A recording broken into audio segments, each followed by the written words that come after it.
어제 혁신위가 혁신안을 발표하고 퇴장했습니다.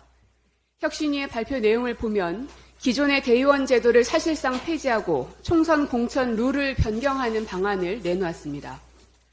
혁신위가 제안한 내용 상당수는 우리 민주당의 헌법인 당헌 개정이 필요한 사항들입니다.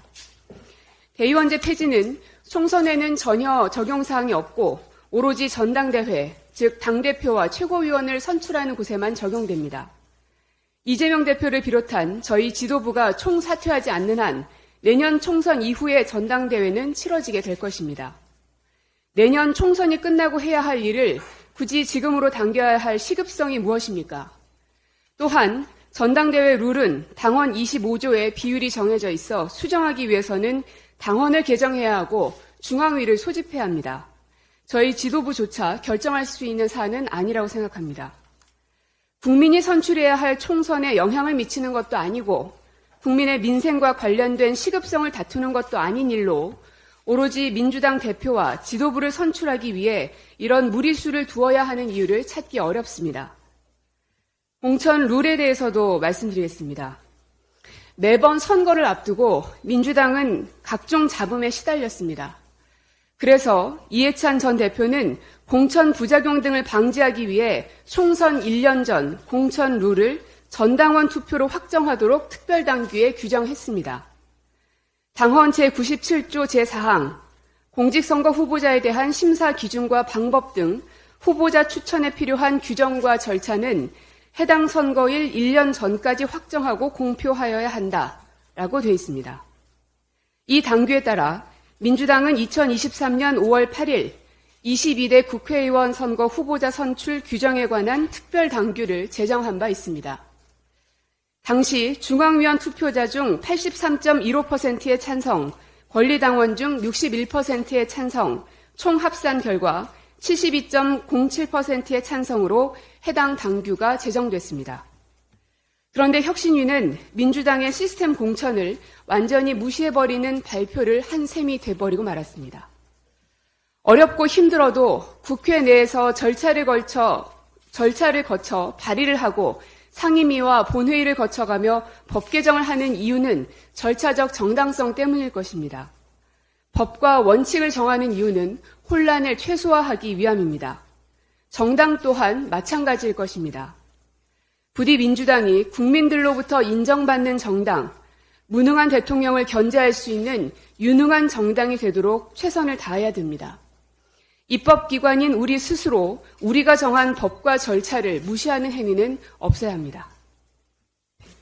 더불어민주당 혁신위원회가 혁신안을 발표했습니다. 낡은 것을 바꾸거나 고쳐서 새롭게 한다. 혁신의 사전적 의미입니다. 그러므로 단체나 조직을 혁신할 때 반대하고 저항하는 목소리가 나올 수밖에 없습니다. 그러므로 혁신의 과정은 혼란스러워 보일 수밖에 없습니다. 정당의 혁신은 어떠해야 합니까? 정당은 지향하는 이념과 철학의 기초 위에 그것을 구현할 수 있는 탑을 쌓아야 합니다. 위대한 민주주의 정신을 계승한다. 서민과 중산층의 이해를 대변하고 모든 사람이 차별받지 않고 동등한 권리를 보장받을 수 있도록 노력한다. 더불어민주당 강령의 전문에 나오는 내용입니다. 우리 당의 이념과 철학을 말하는 것입니다. 민주당의 시스템과 운영은 민주당의 이념과 철학에 맞게 변화, 발전되어야 합니다. 민주주의, 차별받지 않는 동등한 권리, 우리 당이 지향하고 나아가야 할 가치입니다. 민주당의 혁신안은 이 기준에 의하여 평가해야 합니다. 더 많은 권리를 가진 사람들이 혁신에 저항하는 것은 자연스러운 과정입니다. 이해하고 포용하되 극복해야 합니다. 메신저를 공격하라. 완벽한 사람은 존재할 수 없습니다. 실수하지 않는 사람은 존재할 수 없습니다. 혁신을 이끄는 사람은 이 공격을 피할 수 없습니다. 김윤경 혁신위원장님 그동안 고생하셨습니다. 혁신위원 여러분 고생하셨습니다. 모든 사람을 만족시키는 혁신은 존재할 수 없습니다. 내 마음에 들지 않는다고 혁신을 거부하는 것은 자기 스스로를 낡은 존재로 만드는 길이라는 것을 우리 함께 자각했으면 좋겠습니다. 잼버리 사태, 이게 나라냐. 잼버리 수습, 국가 총동원령, 경찰, 소방의 숙소, 24시간 경비, 한겨레. 잼버리에 부처 공공기관 1,400명 동원, 우리가 노예냐? 채널A. 전쟁이 일어난 것도 국가 비상사태, 천재지변, 국가 재난사태도 아닌데 온 나라가 동원령으로 난리법석입니다. 행정안전부와 인사혁신처는 각 부처에 공무원 400명 차출 요청을 하고 기재부는 공공기관 40여 곳에 총 1000여 명을 파견을 요청했다고 합니다. 이분들의 업무는 각국 청소년들의 숙소 안내, K-팝 콘서트 안내 지원, 잼버리 대원들의 숙소 이동 관리에 경찰관 1,850명, 순찰차 251대, 사이카 22대, 헬기 4대 등 대규모 경찰력이 동원된다고 합니다.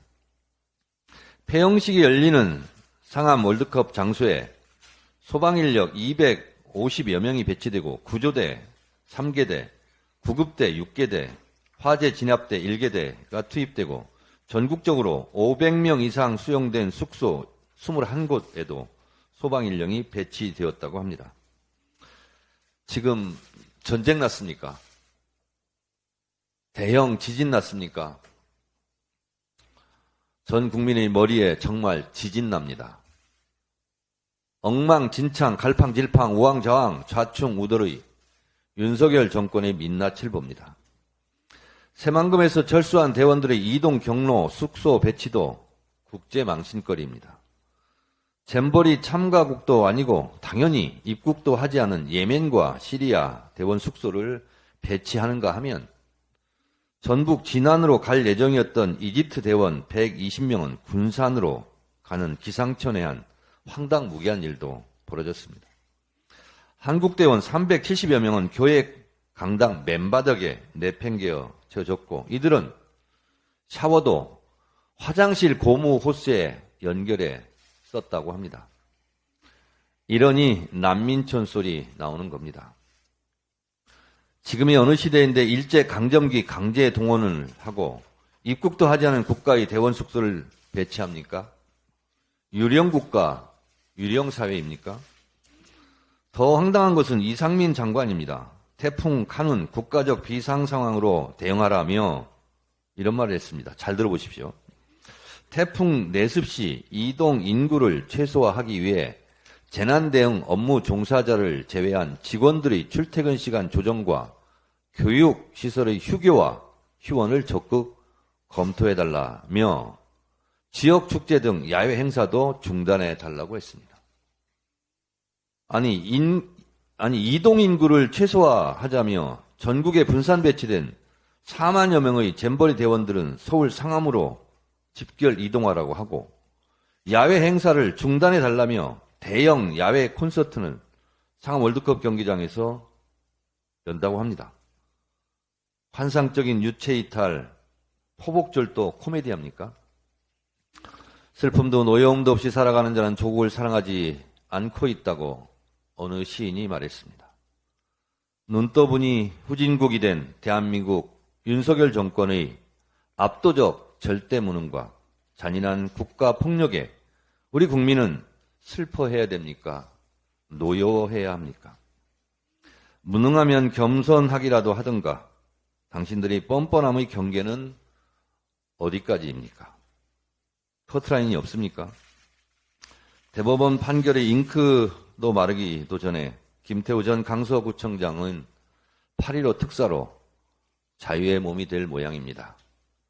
강서구청장에 또 출마해서 심판받으시기 바랍니다. 그에 반해 조국 전 장관의 딸 조민 씨는 기소하겠다고 합니다.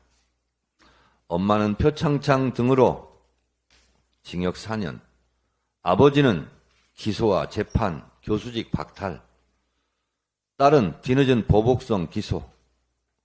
조국 장관 가족이 조선시대 무슨 사화라도 일으켰습니까? 멸문지와 초토화를 시키니 윤석열 정권 시원하십니까? 작용에는 반작용이 있는 법 다 뿌린 대로 거두게 되어 있습니다. 하늘은 무심하지 않습니다. 하늘의 노여움이 그대들의 압도적 절대 무능과 잔인한 국가 폭력을 심판할 것입니다.